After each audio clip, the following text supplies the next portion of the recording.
I now responsible for all of my late partner's credit card debt? The phone starts ringing, letters show up in the mail, and the panic just sets in. And we're not talking about small change here. The average credit card balance left behind is over $6,700. That makes it the most common type of debt people are carrying when they pass away. That is a huge, sudden burden to even have to think about. So, let's get to the crucial question. Are you actually on the hook for that debt? Well, you might be surprised to hear this, but for most people, the answer is no. But it all comes down to a really simple factor you've probably never even thought about: your zip code. Okay, so here's where it gets interesting. There's this clear legal divide in the US. In the 41 common law states, if a credit card was only in your spouse's name, you are generally not personally responsible.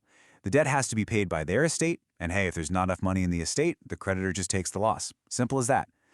But in 9 community property states, the rules are totally different. And here they are. These are the 9. If you happen to live in one of these states, any debt that was taken on during the marriage is considered a shared or community debt. And what that means is you could be held responsible even if your name was never on the account. It's a critical distinction to know.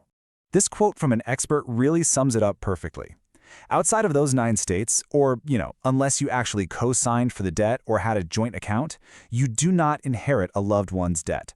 In fact, the Fair Debt Collection Practices Act actually forbids collectors from even implying you're responsible if you legally aren't.